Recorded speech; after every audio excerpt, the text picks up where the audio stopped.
लोग डराएंगे, लोग धमकाएंगे, लेकिन न हम रुकेंगे ना झुकेंगे। उलगुलान का नारा लेके चलेंगे, जोहार जिंदाबाद।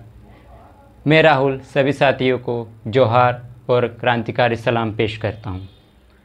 मित्रांनो, आपण बघितलं असेल की नंदुरबार जिल्ह्यात चंद्रकांत रघुवंशींनी पद्माकर दादांना कोट करताना सांगितलं होतं की जर कोणी उपमुख्यमंत्री एकनाथ शिंदेवर अपमान करेल त्याला नंदुरबार जिल्ह्यात फिरू देणार नाही। तर मी सांगू इच्छितो की चंद्रकांत रघुवंशींना की हा नंदुरबार जिल्हा ना तुमच्या बापाचा आहे, हा जिल्हा आमचा आदिवासींचा आहे, आमच्या पूर्वजांचा आहे। टंट्या बेल, खाजा नाईक, भीमा नाईक यांचा जिल्हा आहे, ना की तुमचा जिल्हा।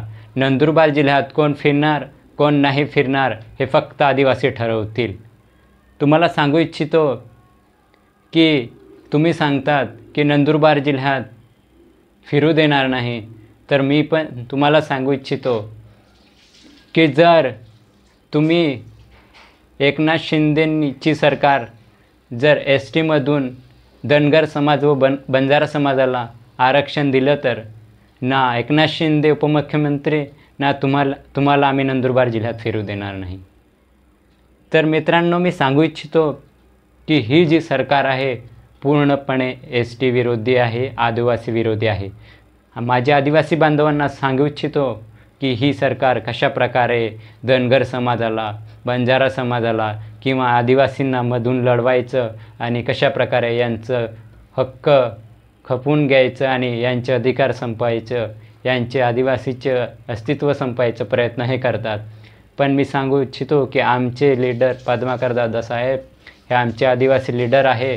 जर तुम्ही अशी धमकी देत असाल तर तुम्ही हे जाणून घ्या, हा आमच्या बापाचा जिल्हा आहे, हा आदिवासी बहुल जिल्हा आहे। तर आदिवासी लोक काय करू शकतात हे तुम्हाला दाखवून देतील। जर आदिवासी युनिटीमध्ये आले तर तुमची अवकात दाखवून देतील आणि आदिवासी जिल्हा आमच्या बापाचा आहे। आमचे पूर्वज आधी पण लढले होते आणि आधी पण जिंकले होते, आताही लढू आणि आताही जिंकू।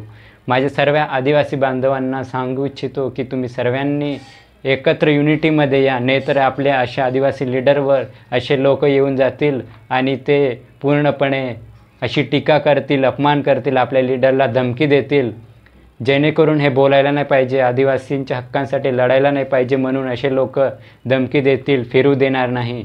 पण हे जेवढे पण लोक आहे जे नंदुरबार जिल्ह्यात डोमिनन्स करण्याचा प्रयत्न करत आहे, मी त्यांना सांगू इच्छितो की हा जिल्हा आदिवासींचा आहे, हा जिल्हा टंट्या बिलांचा आहे। आमच्या या रक्तामध्ये फक्त त्यांची विचारधारा दौडते, ना की आम्ही गैर आदिवासींच्या मागे। आम्ही पूर्णपणे लढा देऊ आणि आमच्या आदिवासींच्या समाजासाठी, हक्कासाठी लढू आणि असे गैर आदिवासी कितीही आले तरी आम्ही घाबरणार नाही। तुम्ही कितीही धमकी द्या, ना आम्ही झुकणार ना आम्ही रुकणार। आम्ही फक्त उलगुलांचा नारा घेऊन पुढे जाऊ। जोहार जिंदाबाद।